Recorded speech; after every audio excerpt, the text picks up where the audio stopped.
Well, we probably trot out the term well-rounded in modern-day mixed martial arts more than we should, but this fighter certainly fits the bill. Oh, 110%. He can do everything inside the octagon. Where he is most comfortable is inside of that 8-sided structure, where most men are terrified of being. But for this gentleman, he only wants to be there. When you try to wrestle him, he's able to defend takedown. If you dare stand and strike with him, he can knock you out. He's got all the tools necessary to become a UFC champion. His first martial art, mixed martial arts, and that's not always the case. He believes that he should have a lot of advantages in this matchup tonight.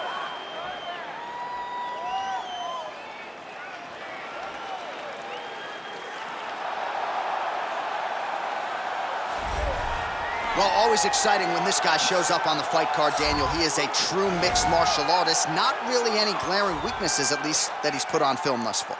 He's the new breed of fighter. Those kids that start doing everything at 6 years old. They start wrestling, they start doing jiu-jitsu, they start to box. He's one of those guys that has every one of those skills, and he does them all at an A+ level. He's got tremendous cardio. He is the type of fighter that in a few years will just litter the UFC roster across the board. And oftentimes his opponents will say he doesn't really do anything special, but he does everything at a plus level, and he believes he'll have a lot of advantages in this matchup tonight.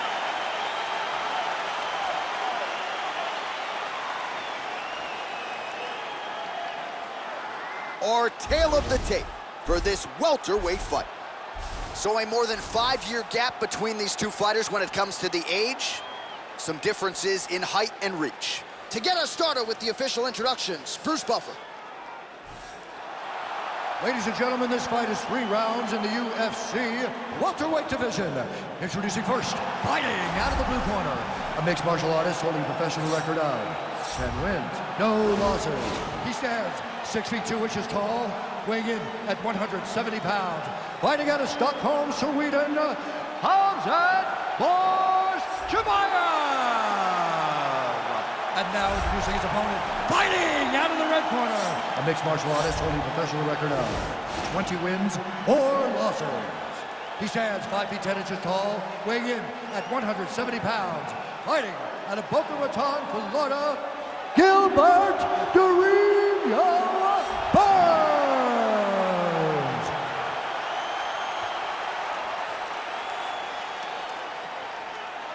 And when the action begins, our referee in charge of the octagon is Dan Mergliotta. Dan Mergliotta. You ready? Are you ready? Well, these guys have been on each other's radars for quite some time. Tonight, it shall be done. Both guys well-rounded. You think we're getting a kickboxing match tonight? You just don't know, right? You don't know who's going to be able to employ their strategy the way that they need to. This is a close fight on paper, and also in every performance we have seen them put on. These guys seem to be the mirror image of each other. Well, he told us on Thursday you don't get paid to fight 15 minutes. To that end, early takedown is there. His ideal fight is a grind. As ugly as he can make it, it's better for him. And with this early takedown, he ensures that he can start to wear the gas tanks for a long time. Oh, really using his reach advantage there with that punch, DC. Nice defense on the single leg takedown. You can tell he's worked on that. Big punch lands over the top. How's he gonna follow this one? Oh, big hook. That'll leave a mark. Stuffs the takedown there. How good is his takedown defense? As he gets close and he's out of the kicking range, he'll change his stance. And potentially a critical takedown here. Rotates the lock and throws him way through the air. What a massive takedown. All right, so you got to be careful playing on the ground with this guy. You don't want to mess around for too long. All right, he's hanging out inside the closed guard of his opponent here, DC. You got to be careful. Strong bottom work here, staying busy. Oh, now trying to isolate an arm, DC. He needs to move his hips back to cover. He cannot allow him on that angle. He's attacking armbar now. Arm has been isolated, but he picks him up and slams him down. He lifted him through the air, slammed him on his back, and moved right into side control to get out of danger. Beautiful job to not just turn defense into offense, but also to end up in a dominant position. All right, working out of side control here. His opponent trying to control posture, but you got to be careful here. All right, well, both fighters pretty comfortable on the ground, DC, but you got to be very careful hanging out here for too long if you're his opponent. Oh, nice job to reverse position on the ground. It was bad, but now it's not so bad. What a fantastic sweep. All right, well, he continues to manhandle him here on the ground. Now maybe trying to get to a choke position here, DC. Working off of his back here. Looks like he may try to hip escape. A lot of top pressure being applied here. Oh, he's got the knee on the belly. Could be trouble defensively. Side control now. All right, so pretty good damage here with the ground and pound. Nothing superficial about these strikes. They are intending to harm. Oh, yeah, he's landing very accurately, and he's landing to get damage off. Burns is back to the side control now.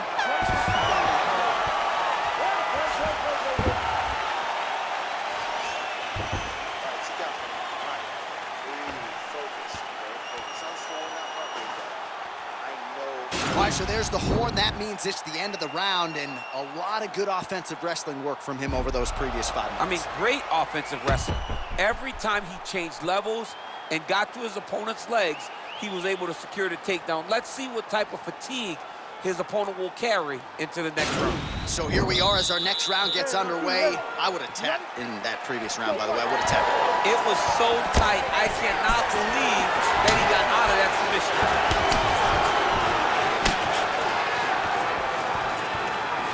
Over and over, he's landed these big body kicks. Oh, stuffs the takedown without issue. And they separate. All right, so a high amplitude double leg takedown there. Now we'll see what he can do with it to try to advance position on the ground. You knew that he was going to attack the double because he's such an explosive guy. He got it on the hips, finished the shot very quickly. Fantastic job. All right, dominant position here. He's got the full mount. A lot of different ways he can go here. Maybe try to find an arm bar or just get the ground and pound. He can attack submissions, but those submissions will present themselves once he is landing that brutal ground and pound he is known for. Because then his opponent will start to get a little bit desperate to get out from under him, which will then in turn leave arms dangling, or he'll turn to his knees and get choked out. Going for a leg now. The problem with rolling leg lock in MMA, man, is you get beat up, especially if you're a little bit hurt.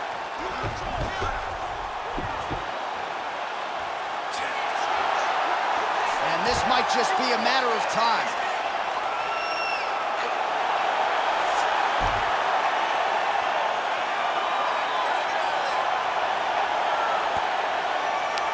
And there's the tap and a violent run at that, and you get a false sense of security messing around with this guy on the ground. He's got submissions from everywhere, goes to the heel hook well tonight. Beautiful finish by this jiu-jitsu ace. He went right from the top position into that heel hook and got the finish. All right, let's take a look back at the replay as he gets it done by submission tonight, champ. He does a great job of staying patient. He doesn't rush or panic. You are never safe when you're fighting this guy. You're in a lot of trouble. You're in a lot of trouble the entire time when you're this good in the submissions.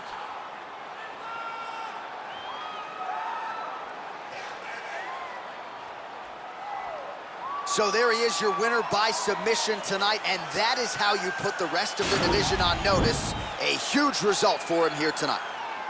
Ladies and gentlemen, referee Dan Mergliata has called a stop to this contest at 2 minutes, 28 seconds of round number 2.